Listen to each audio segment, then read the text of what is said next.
Hi friends, welcome to my channel. ఈరోజు నేను మీకు చిన్న స్టోరీ చెప్తాను.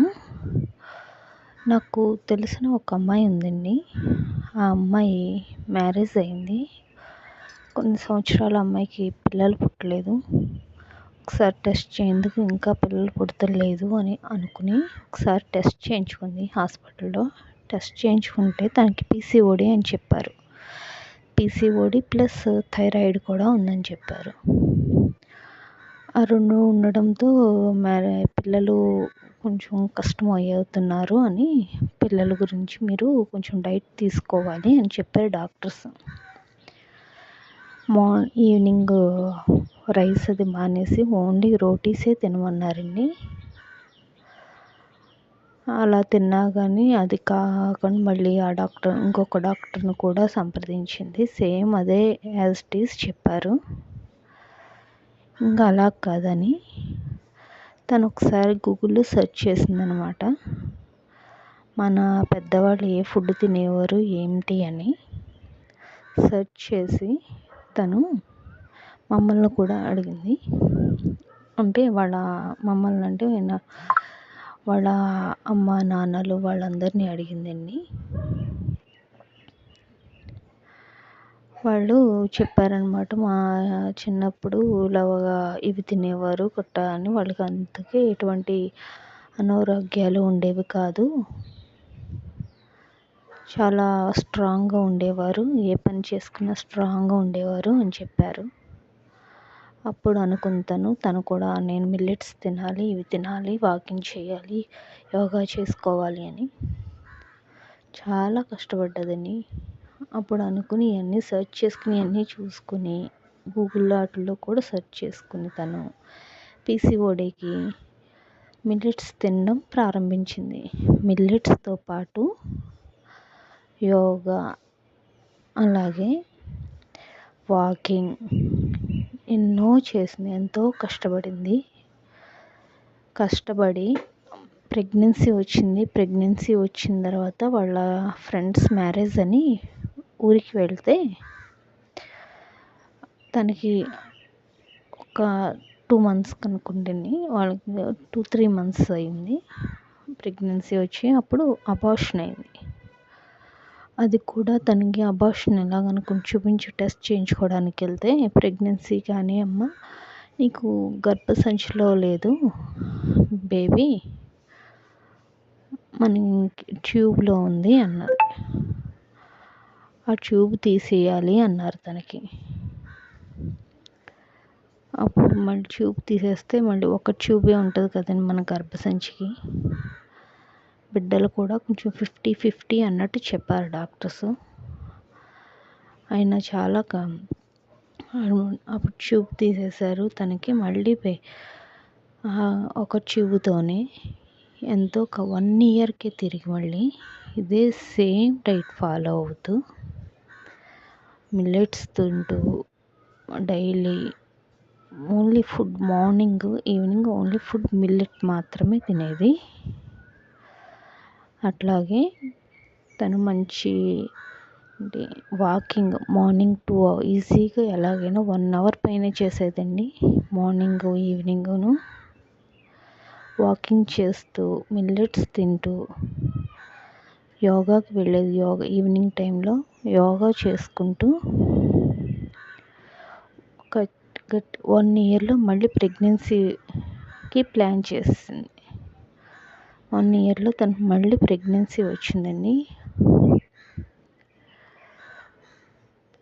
అప్పటి నుంచి తను జాగ్రత్తగా ఉండి ఒక బేబీని కంది. ఒక ట్యూబ్తోనే అండి. డాక్టర్స్ 50-50 ఛాన్స్ అన్నారు. ఒక ట్యూబ్తో మ్యాక్సిమం బేబీని కనడం కష్టమవుతుంది అన్నారు. కానీ తను చాలా కష్టపడింది.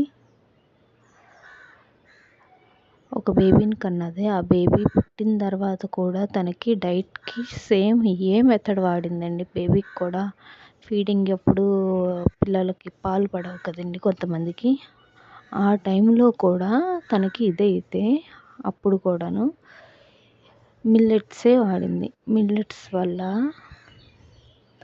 బేబీ మనం ఇప్పుడు జనరేషన్ బట్టి మనం ఫీడింగ్కి 6 మంత్స్ కన్నా ఎక్కువ ఫీడింగ్ ఇవ్వట్లేదండి. కానీ తను పాతకాలం వాళ్ళు ఎలా ఇచ్చేవారో అలా 2 ఇయర్స్ బేబీకి ఫీడింగ్ ఇచ్చింది. ఎంత గ్రేటో కదండి తను.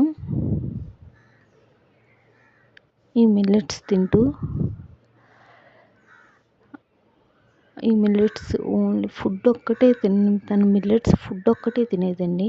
బయట ఫుడ్ కూడా జంక్ ఫుడ్ మధ్య మధ్యలో ఈవినింగ్ స్నాక్ ఇవన్నీ జంక్ ఫుడ్ అంటూ ఏమీ తినేది కాదు అసలు. మార్నింగ్ ఈవినింగ్ సేమ్ ఇదే ఫుడ్. టిఫిన్లో కూడా సేమ్ ఇదే ఫుడ్ యూస్ చేసేది. మిల్లెట్సే యూస్ చేసేది. రైస్ ఐటమ్ మాత్రం అస్సలు యూస్ చేసేది కాదు. తన పాపకు కూడా సేమ్ ఇదే మెథడ్ ఫాలో అవుతుంది. బయట ఫుడ్ అస్సలు పెట్టదండి. 2 ఇయర్స్ బేబీ తను. 2 ఇయర్స్ బేబీకి కూడా ఇదే ఫాలో అవుతుంది. డాక్టర్స్ చేపిస్తే మంచి ఫుడ్ అమ్మ ఇదే కంటిన్యూ చేయి, బేబీ చాలా స్ట్రాంగ్గా ఉందని చెప్పింది. నాకు తనని చూసి అప్పుడు నాకు అనిపించింది, ఈ మిల్లెట్స్ ఓన్లీ ఫుడ్ రూపంలోనే పిల్లలకి పెడుతుంది. అదే స్నాక్స్ కూడా చేస్తే స్నాక్స్ కూడా పిల్లలకి ఏమి బయట స్నాక్స్ పెట్టనివ్వట్లేదు, ఏమీ చేయట్లేదు. స్నాక్స్ చేస్తే ఎంత బాగుంటుంది అని నాకు అనిపించింది. తినే కాదు, ఆ పాపే కాదు, ఆ పాప లాంటి వాళ్ళు ఎంతోమంది ఉన్నారు అలాగా. వాళ్ళ తల్లిదండ్రులు మన జనరేషన్లో ఏదో ఇలా అయిపోయింది, మా ఫ్యూచర్ జనరేషన్ కూడా హార్మోన్ ఇంబ్యాలెన్స్ అవ్వకూడదు, వాళ్ళకి ఇది అవ్వకూడదు అని ఇప్పటి నుంచి జాగ్రత్తలు తీసుకుంటున్నాం కదా అని. అందుకే నాకు ఈ ఆలోచన వచ్చింది. అక్కడి నుంచే నాకు ఆలోచన, ఆ పాపను చూసే నాకు ఆలోచన వచ్చిందండి. మార్నింగ్ ఫుడ్ తింటూ ఆ చంటి బిడ్డ సాయంత్రం ఫుడ్ తినేది. అందరూ ఏమైనా తింటుంటే అలా చూస్తూ ఉండేది. అప్పుడు నాకు అనిపించింది, ఆలోచనలో నుంచే నాకు ఇది వచ్చింది, నేను కూడా మిల్లెట్ లడ్డూలు ప్రారంభించాలి, ఈ దీనితో పాటు అందరికీ నేను అందించాలి అని, బిజినెస్ ప్రారంభించాలి అని ఆలోచన వచ్చిందండి. అందుకే నేను స్టార్ట్ చేశాను. ఇంతకీ స్టోరీ ఎవరిదో మీకు చెప్పమంటారా? ఈ స్టోరీ ఎవరిదో కాదండి, మా ఇంట్లో వాళ్ళదే, మా కజిన్ది. మా కజిన్ కష్టాన్ని మేము చూసాం. తను ఇప్పటికీ చెప్తుంది, ఎవరికైనా ఏదైనా సమస్య వచ్చిందంటే నాకు చెప్తుందండి. మా కజిన్ ఇలాగ ప్రాబ్లం ఉందంటే మిల్లెట్స్ తినమను అని చెప్తుంది మా కజిన్. నన్ను చూశారు కదా, నన్నే ఒక ఎగ్జాంపుల్ చెప్పండి ఎవరికైనా అని చెప్తుంది. అందుకే నేను చెప్తున్నాను, మిల్లెట్స్ వల్ల పీసీఓడి ప్రాబ్లం మనకి చాలా కంట్రోల్ అవుతుంది. అట్లాగే థైరాయిడ్ కూడా చాలా కంట్రోల్ అవుతుంది. మనకి ఇప్పుడు మనం పీసీఓడితో బాధపడుతున్నాం.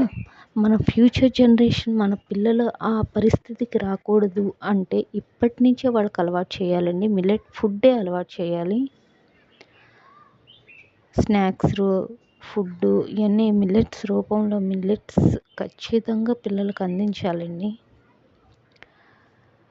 అది చేస్తారని నేను నమ్ముచున్నాను. ఈ స్టోరీ మీకు నచ్చితే కనుక మీరు కూడా ఇదే ఫాలో అవ్వండి. థ్యాంక్ యూ అండి.